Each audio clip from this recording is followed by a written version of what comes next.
Hello, guys. Welcome to Kickoff Analysts, where we present our opinion on latest football matches. मैं हूं अंशुल, मेरे साथ हैं हितेश और आज हम डिस्कस कर रहे हैं चैंपियंस लीग के फर्स्ट मैच वीक की लीग फेजेस में। तो चैंपियंस लीग शुरू हो रही है, one of the most renowned tournament in club football. तो इस वीक के जो हमारे मैचेस हैं वो आज रात से शुरू हो रहे हैं। तो पहले दिन आज सवा 10 साढ़े 10 बजे के आसपास इंडियन टाइम के हिसाब से दो मैचेस हैं, पीएसवी और यूनियन एसजी। और दूसरा मैच है athletic club Bilbao versus Arsenal. उसके बाद आज ही रात को 12:30 बजे कुछ मैचेस हैं, Real Madrid versus Marseille, Benfica versus Qarabag, Juventus versus Dortmund, Tottenham versus Villarreal, Olympiacos versus Pafos और Slavia Praha versus Bodo Glimt. तो इसमें से हम मेन मैचेस की आज डिस्कशन करेंगे। जो चार मैचेस हैं, जैसे कि एथलेटिक क्लब और आर्सेनल जो अभी 10:30 बजे शुरू होने वाला है, उसके बाद real Madrid Marcel, Juventus Dortmund और टॉटनहम वर्सेस विलारियल। तो शुरू करते हैं हम सबसे पहले मैच से, जो है एथलेटिक क्लब वर्सेस आर्सेनल। जो आर्सेनल अवे खेलेगी स्पेन में बिलबाओ स्टेडियम में एथलेटिक क्लब। तो हितेश, क्या आपका रिव्यू है इस मैच के बारे में? आर्सेनल बहुत स्ट्रॉन्ग है। अगर आर्सेनल की फॉर्म देखें तो अभी अपने प्राइम में चल रही है। प्रीमियर लीग में अच्छा कर रही है, जबकि टफ फिक्सचर्स है उनके जो स्टार्टिंग से ही, और उसमें भी वो अच्छा कर रही है। तो और एथलेटिक क्लब कोई बड़ा क्लब नहीं है चैंपियंस लीग में, या अपनी लीग में भी उतना अच्छा नहीं है। तो ये तो वन साइड मैच होगा। अगर प्रेडिक्शन की बात करूं मैं तो राउंड राउंड मुझे लगता है आर्सेनल की फॉर्म के हिसाब से, और ग्योकेरेस की वापस फॉर्म में आने से, और जो अर्टेटा ने अपनी पूरा जो फॉर्मेशन चेंज की एक्चुअल में, अब अच्छा लगा देख के फॉर्मेशन चेंज हुई है। वो एक ही साइड नहीं खेल रहे हो, राइट साइड नहीं खेल रहे हो। अब वो एक्चुअल में उनका जो प्लेइंग स्टाइल वो चेंज हुआ और अच्छा लगा देख के। तो उसके हिसाब से मुझे लगता है 3 to 4 गोल्स आर्सेनल करेगी। तो प्रेडिक्शन ये रहेगी 3-1 के आसपास रहेगा आर्सेनल विनिंग। हाँ, मेरे को ये लगता है कि एथलेटिक क्लब के पास कुछ प्लेयर्स तो हैं, जैसे निको विलियम्स है और इनाकी विलियम्स है, दोनों भाई ना। और निको विलियम्स तेज भी है, एक विंगर। और आर्सेनल को ना विंगर्स तंग करते हैं नॉर्मली। अब देखने वाली बात ये होगी कि अवे में आर्सेनल उतना अच्छे से अपने आप को प्रेजेंट कर पाएगी या नहीं।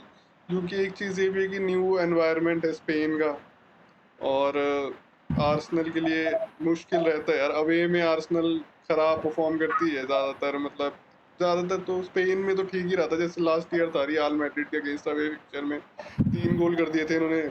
और बर्नब्यू में सपना तोड़ दिया था रियल मैड्रिड का। बट ठीक है, एथलेटिक क्लब उतना बड़ा क्लब नहीं है रियल मैड्रिड के लेवल का। तो मेरे को भी लगता है कि गोल्स हो सकते हैं, पर मैं प्रिडिक्ट करूंगा कि 2-0 फॉर आर्सेनल। क्योंकि गोल्स आ सकते हैं, पर मेरे को ये लगता है कि अभी भी जैसे पिछले मैच में भी आर्सेनल को ओडेगार्ड की इंजरी हो गई थी, तो कुछ मेन अपना फर्स्ट 11 तो अभी तक खिलाने का मौका मिला नहीं। सलीबा इंजर्ड हो गया था, साका इंजर्ड हो गया था, ओडेगार्ड इंजर्ड है। तो देखते हैं। क्रिएटिव आउटलेट में एक बेनिफिट जरूर होगा कि जो ज़ूबीमेंडी की साइनिंग है, ज़ूबीमेंडी को ला लीगा का बहुत ज्यादा एक्सपीरियंस है। एथलेटिक क्लब के अगेंस्ट उसने बहुत बार खेला इतनी सालों से। तो एक बेनिफिट जरूर होगा, जो मेन प्ले मेकर ज़ूबीमेंडी को लेके चल सकती है आर्सेनल। जो एथलेटिक क्लब है वो पूरा पूरा डिफेंस पे होगी, काउंटर पे खेलेगी, वो तो श्योर है। हाँ और हाँ जुबिमेंडी की हम शायद लास्ट वीक बात भी कर रहे थे कि किस तरह से बॉल प्लेइंग मिडफील्डर है और बहुत अच्छा है। हाँ, लॉन्ग बॉल से पास यार, पिछले मैच में तो 2 गोल पासिस भी कर कर सकता दिए। है। तो वो लास्ट मैच में उसने दिखा भी दिया वो क्या कर सकता है। हाँ मैं बस सिर्फ और सिर्फ जुबिमेंडी और ग्योकेरेस के नाम पे बोल सकता हूँ कि अच्छा करेगी। Around around 3 goals. तेरे हिसाब से 2-0। मेरे हिसाब से 2-0 है, हाँ। और हितेश के हिसाब से 3-1 है। फिर नेक्स्ट जो हमारा मैच है, रियल मैड्रिड का ही मैच है मार्सील के अगेंस्ट। ये भी मेरे को लगता है कि रियल मैड्रिड के पास बहुत ज्यादा ऑप्शन है। मार्सील के पास मेरे को लगता है कि टॉप प्लेयर कौन होगा, ओबामियांग है शायद, जिसकी प्राइम पहले ही खत्म हो चुकी है। और मैड्रिड तो इस टाइम फॉर्म में चली रही है, तो हो सकता है वन साइडेड मैच हो पूरी तरीके से। अगर मैड्रिड के प्लेयर अपने फुल पोटेंशियल में खेलते हैं तो ऑब्वियसली 4 या 5 गोल आराम से मैड्रिड कर सकती है अपने होम ग्राउंड पे। मैड्रिड को चैंपियंस लीग में बोलना कि परफॉर्म करेगी या नहीं, ये गलत बात है। ये तो करती है, ये अपने प्राइम में आ ही जाते हैं सारे। ये तो वन साइडेड मैच होगा। ओबा बहुत स्लो गया है, जितना उसने लास्ट फ्यू ईयर से देखा गया बहुत स्लो गया है। वो उस तरह का स्ट्राइकर आ नहीं, जैसा वो पीएसजी सॉरी डॉर्टमंड और आर्सेनल के टाइम पे हुआ करता था। आर्सेनल में भी शायद एक कर सीजन उनका अच्छा गया था, जब वो 21 गोल्स वाला सीजन किया था। हाँ हाँ आर्सेनल में 2 सीज़न ठीक रहे थे, एक में एफए कप जीत गई थी आर्सेनल, जो आर्टेटा का फर्स्ट सीज़न था, और एक अच्छा, उससे पिछला सीज़न जब आया था ऑबामेयांग बिल्कुल फ्रेश फेस बन के आर्सेनल में। आर्सेनल के पास उस टाइम एक्चुअली प्लेयर थे भी नहीं, तो आर्सेनल डिपेंडेंट थी। साका उस टाइम ग्रोइंग स्टार था, बिल्कुल यंग 18-19 साल की एज में, और ओबामेयांग के अलावा कोई ऐसा बड़ा फेस नहीं था जिसके ऊपर रिलाय कर सकती थी आर्सेनल। तो ओबामेयांग मेन उनका टारगेट प्लेयर था, इसलिए ओबामेयांग को सही चांस मिला। मार्सेल में लेकिन पिछले साल ओबामेयांग की परफॉर्मेंस ठीक है, और उसकी वजह से एक तरह से मार्सेल इस टाइम चैंपियंस लीग में है, क्योंकि ओबामेयांग ने बहुत सी परफॉर्म किया, पर वो फ्रेंच लीग थी यार, अब चैंपियंस लीग और फ्रेंच लीग में बहुत ज़्यादा डिफरेंस आ जाता है। अगली बात करें हम तो जुवेंटस डॉर्टमुंड। अच्छा, ये मैच देखने लायक होगा ये मैच सही होगा। क्योंकि डॉर्टमुंड भी अच्छे फॉर्म में है और जुवेंटस अच्छे फॉर्म में नहीं है। हाँ, जुवेंटस टीम ज़रूर ऑन कार्ड ज़रूर अच्छी टीम है, लेकिन वो फॉर्म में नहीं है। और डॉर्टमुंड ऑन कार्ड अच्छी टीम नहीं है, बड़े players हैं इस टाइम के पास। छोटे प्लेयर्स हैं, लेकिन उनके प्लेयर्स, यंग प्लेयर्स अच्छे निकल ही जाते हैं।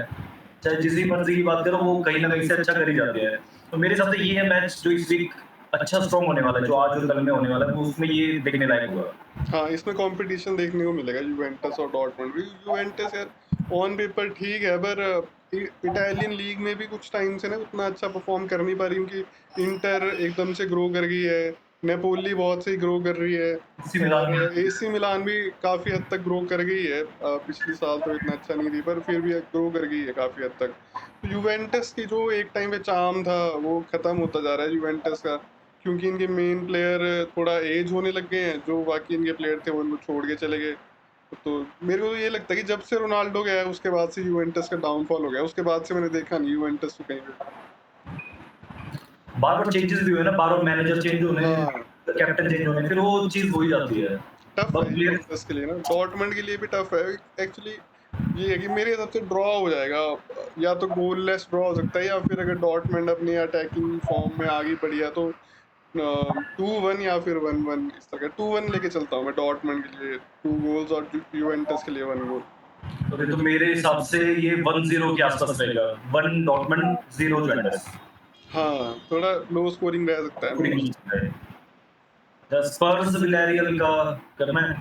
स्पर्स विलेरियल का ये है कि ये भी दोनों सेम स्ट्रेचर की टीम है। स्पर्स नए मैनेजर के अंडर है इस टाइम, थॉमस फ्रैंक के अंडर।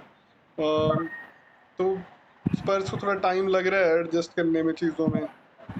इनका भी मेन प्लेयर ह्यूंग मिन सन जा चुका है, और कुछ नई साइनिंग्स की है इन्होंने बढ़िया। शावी सिमंस टॉटनहम में चला गया था। ज़ावी सिमंस की बात कर रहा था मैं, जो इनकी नई साइनिंग है उसमें जो मेन इनका इंक्लूड हुआ है वो ज़ावी सिमंस है, लेफ्ट विंगर है, अच्छा प्लेयर है। वो थोड़ी गेम चेंज कर सकता है इनके लिए इस बार, जैसा जो रोल शायद अगर ये एज अ सेकंड स्ट्राइकर भी खेलता है ज़ावी सिमंस, अगर वो ह्यूमिन सन वाला रोल इसको देंगे तो भी मेरे ख्याल से बेटर रहेगा। कर लेगा वो, क्योंकि वर्सेटाइल प्लेयर है और अभी यंग है, उसको जैसे मर्जी डेवलप कर सकते हैं। तो ठीक है, लेकिन ये वाला मैच भी मेरे को लगता है कि टॉटनहम के होम स्टेडियम में वन साइडेड होना चाहिए, क्योंकि इतनी इनमें पोटेंशियल है जितनी विलारियल में तो इतनी पोटेंशियल है नहीं। तो मेरे ख्याल से टॉटनहम 2-0 मेरे हिसाब से स्कोर रहेगा। मेरे हिसाब से 2-1 जाएगा, क्योंकि इस टाइम पे प्रेशर है स्पर्स पे, नया मैनेजर है, नई चीजें है, होम ग्राउंड है, इसलिए एडवांटेज जरूर होगी, बट प्रेशर जरूर है। 2-1। हाँ, प्रेशर तो है। तो उसके बाद हम देख लेते हैं कि थर्सडे और फ्राइडे के मैचेस, क्योंकि थर्सडे को हमारे पास दो बहुत ही बढ़िया मैचेस आने वाले हैं, आने वाले और हैं। बिल्कुल टफ कंपटीशन रहेगा दोनों मैचेस में। एक है बायर्न और चेल्सी, और दूसरा है लिवरपूल और एटलेटिको।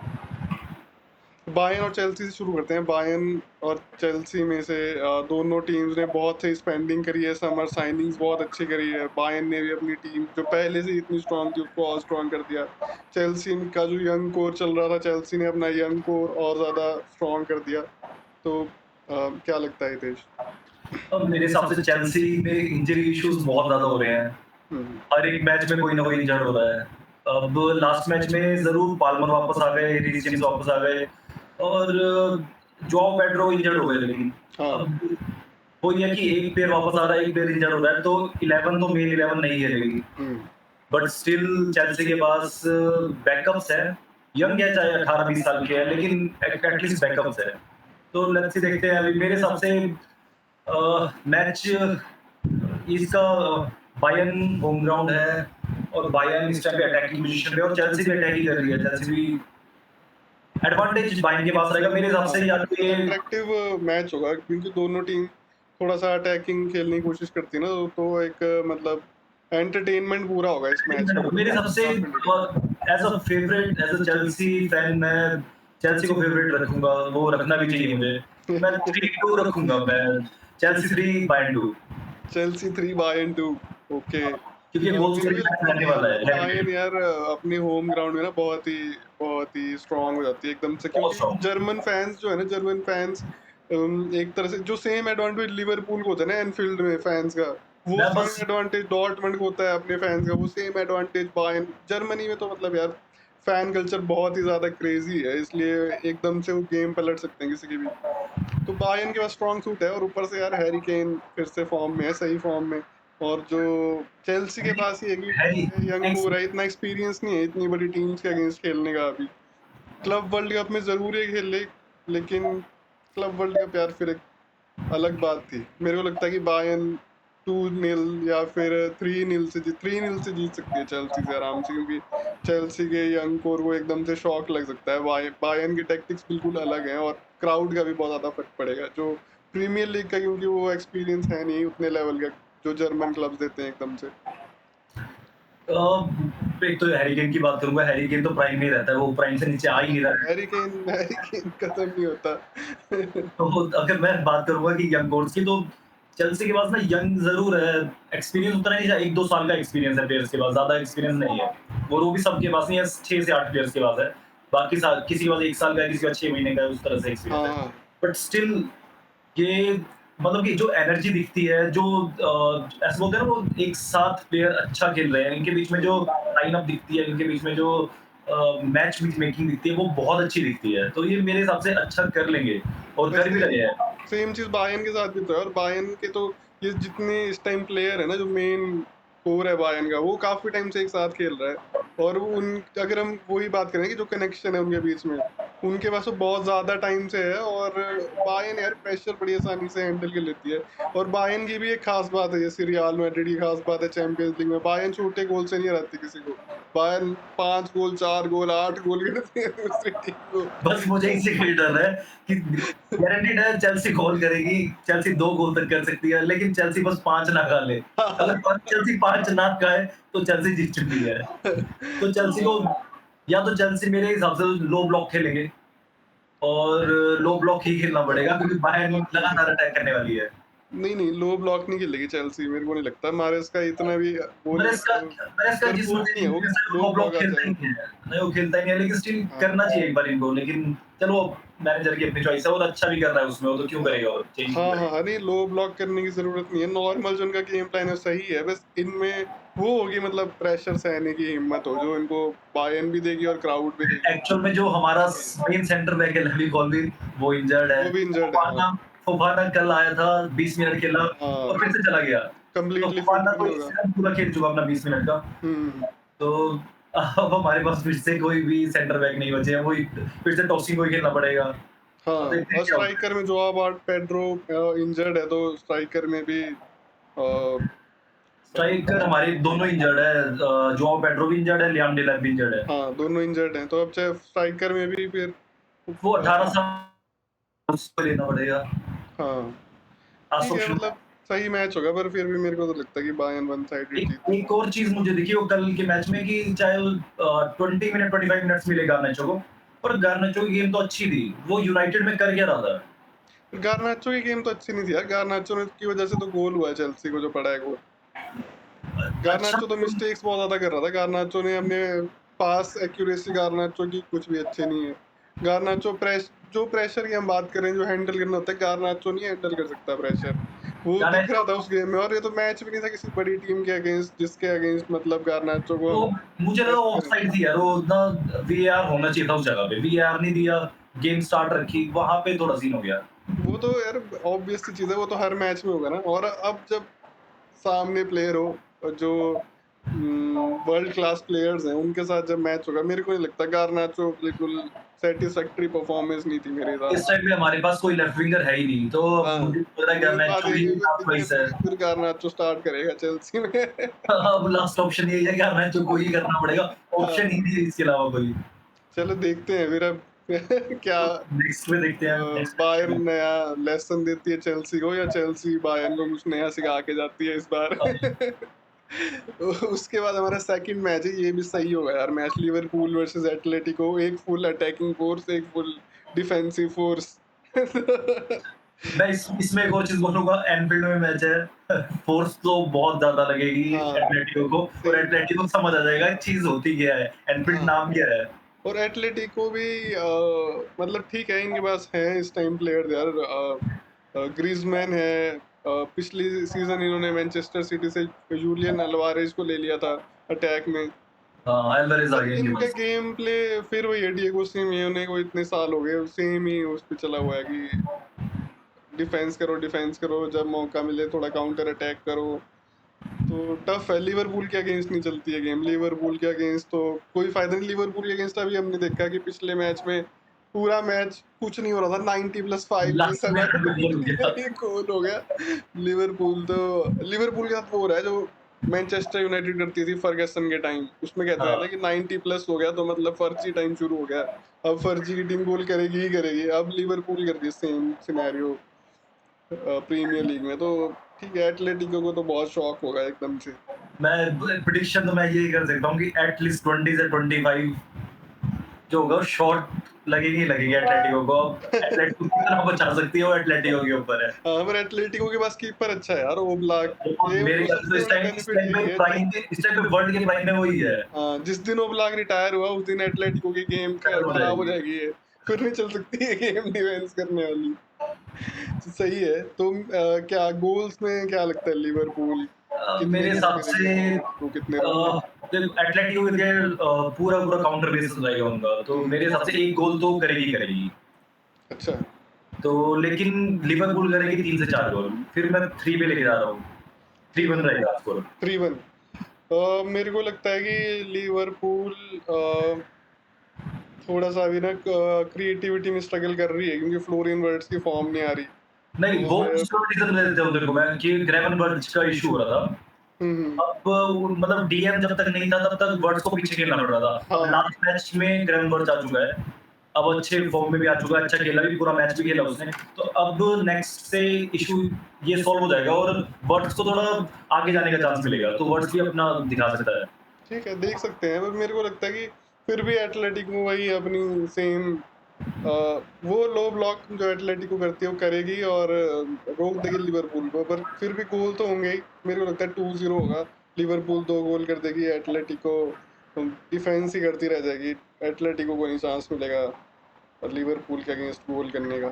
अगर यही सेम मैच एटलेटिको में होता तो बोल सकते थे कि हाँ, थोड़ा-सा कॉम्पिटिशन होता है इसमें, लेकिन ये तो भी मैं एनफील्ड। लेकिन लिवरपूल को 1-0 दे देता अगर एटलेटिको के स्टेडियम में मैच होता। हुँ, कोई इतना वो ज्यादा, क्योंकि क्वालिटी में बहुत ज्यादा डिफरेंस है यार दोनों टीम्स।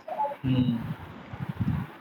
इसके अलावा हमारे पास सेम डे पे मैच है, पेरिस पीएसजी वर्सेस एटलांटा है, और एजेक्स वर्सेस इंटर है। ये ऑलमोस्ट पीएसजी का अगर मैं करूँगा, पीएसजी का सीधा करते हैं डायरेक्ट कि पीएसजी जीतेगी, एटलांटा को वो 3-4 गोल से हराएगी, 4-0 हाँ, रख रहा हूँ मैं। हाँ, पीएसजी को तो करनी ही चाहिए 3-4 गोल, एटलांटा को 3-0 मिनिमम। और एजेक्स और इंटर में फिर सेम सिचुएशन है, दोनों से ऑलमोस्ट सेम है। एजेक्स का कोई पता नहीं, डार्क हॉर्स, कभी भी किसी को भी हरा देते हैं। इंटर का भी कोई भरोसा नहीं है, कभी भी बहुत ज्यादा गोल कर लेते हैं, कभी खुद ही गोल खाते रहते हैं। तो अनप्रिडिक्टेबल सा है एजेक्स इंटर का। मेरे को लगता है ड्रॉ हो सकता है, क्योंकि एजेक्स का होम है। पर एजेक्स की गंदी आदतों का कोई पता नहीं है। तो अगर इनकी हालत खराब हुई तो ये 2-0 से हार भी सकते हैं इंटर से। ये 3-0 सब सबसे सबसे टफ प्रेडिक्शन एकदम हुई है। हाँ। क्या हो रहा है इंटर की। ये कुछ भी कर सकते हैं, किसी बड़ी टीम को कभी भी उनके ग्राउंड में जाके हरा सकते हैं। नहीं हाँ। तो किसी छोटी टीम से अपने खुद के होम में भी हरा सकते हैं, कुछ इनका अलग ही है। इसका अगर मैं करूँगा तो मेरे हिसाब से ड्रॉ होगा 1-1 या 0-0 जिस हाँ, तरह। यही रख लेते हैं, 1-1 या 0-0 ड्रॉ, इसकी प्रिडिक्शन रख लेते हैं। उसके बाद हमारे दो अगले मैचेस आ गए। एक तो सही मैच होगा, मैन सिटी वर्सेस नेपोली, क्योंकि डी ब्रूयने वापस आएंगे एटिहाद स्टेडियम अपने नेपोली की ट्रांसफर के बाद। और न्यूकासल वर्सेस बार्सिलोना है न्यूकासल के होम में। तो ठीक है, न्यूकासल ये थोड़ा डिफिकल्ट तो होगा। मुझे मेरे नहीं लगता। न्यूकासल नहीं, न्यूकासल की हालत बहुत टाइट हो गई है। ट्रांसफर हाँ, मार्केट में न्यूकासल की हालत बहुत टाइट हो गई है। मुझे लगता है न्यूकासल कुछ एक्स्ट्रा परफॉर्म कर सकेगी। और बार्सिलोना का भी लास्ट मैच अगर ला लीगा में देखा हो तो वो ऑलरेडी प्राइम में ही चल रहे हैं। बार्सिलोना मुझे तो बहुत प्राइम में थी, पिछले मैच में इन्होंने आतंक मचा दिया। लेवेंडोव्स्की ने गोल ही गोल कर दिए, शायद 2-3 गोल कर दिए। 6 गोल किए हैं शायद वो बार्सिलोना ने अपने पिछले मैच में। क्या मतलब गोल पे गोल चल ही रहे हैं तो ऐसा कुछ है नहीं। हाँ, सही है यार, बार्सिलोना के प्लेयर्स ना अच्छा खेल रहे हैं, जबकि कुछ प्लेयर ऐसे हैं जिनको देख के ये लगता था कि ये क्या ही करेगा। जैसे राफिना है, बिल्कुल प्रीमियर लीग में जब तक था राफिना ऐसा लगता था कि कौन है ये, एवरेज सा प्लेयर है, पता नहीं क्यों लिया बार्सिलोना, नहीं, और नहीं, एकदम से चेंज हो गया। रफीनिया अच्छा था प्रीमियर लीग में भी और लिवरपूल और सिटी एक टाइम पे जब बार्सा ने लिया था तो लिवरपूल और सिटी भी रेस में थे। उस टाइम आर्सेनल भी थी रेस में, मेरे अच्छा ख्याल से आर्सेनल चेल्सी भी थी, बहुत सारे क्लब्स थे। चेल्सी तो सबकी रेस में होती है ना, चेल्सी को चेल्सी अलग तो होती है, हाँ। चेल्सी तो रेस में भागी हुई है। यंग चाहिए जिसकी सैलरी कम हो और चेल्सी वहाँ मिलेगी। चेल्सी के साथ शायद डील इसीलिए कैंसिल हुई थी उसकी, क्योंकि सैलरी ज्यादा चाहिए थी। बार्सिलोना का हाँ, दिक्कत है कि बार्सिलोना वो सैलरी दे देती है 250 बढ़िया। के मांग रहा था उस टाइम पे वीक पे और चेल्सी ने उसको 75 के ऑफर किया था।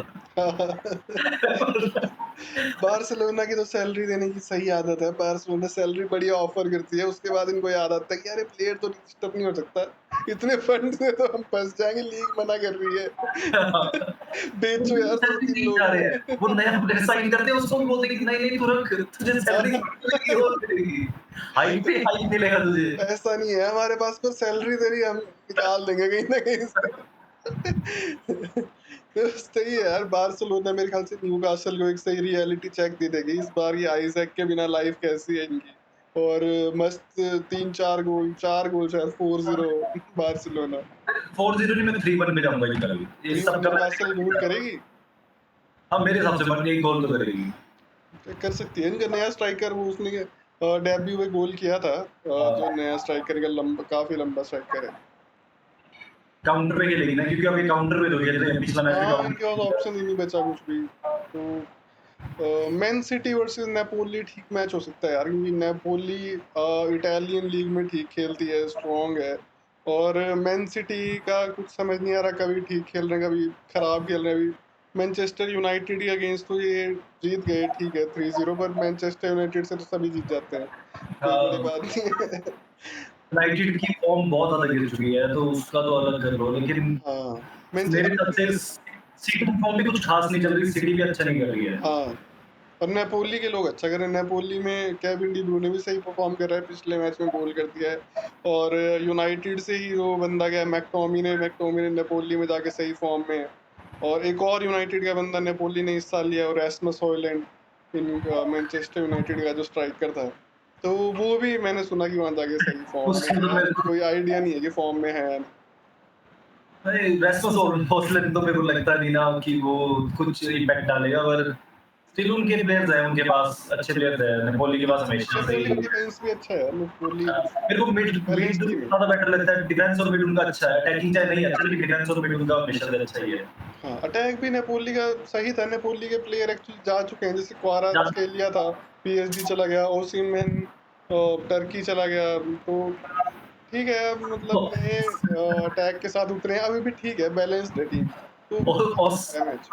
ओसिमन प्राइम में ही टर्की चला गया है बड़ा प्लेयर पैसा ज्यादा चाहिए था उसको। हाँ,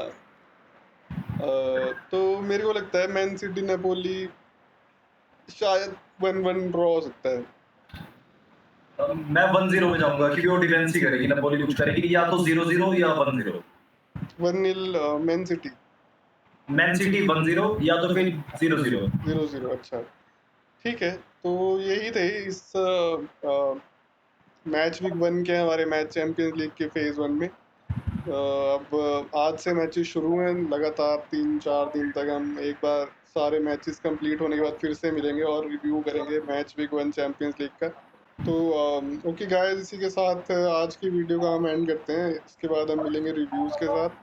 और stay tuned with us for the latest Premier League match week reviews, Champions League reviews and information about Indian football team. Indian football team में भी कुछ नए चेंजेस हुए हैं, उसके साथ जो डिस्कशन है उसकी हम वीडियोस डालेंगे जल्दी। जो नया इंडिया का ये एशिया, सॉरी एएफसी कप का जो स्क्वाड क्वालिफायर का जो स्क्वाड आया है उसके बेस पे हम डिस्कशन करेंगे और जल्दी आप लोगों के साथ जुड़ेंगे। तो stay tune, like the video, subscribe to the channel and share if you like it.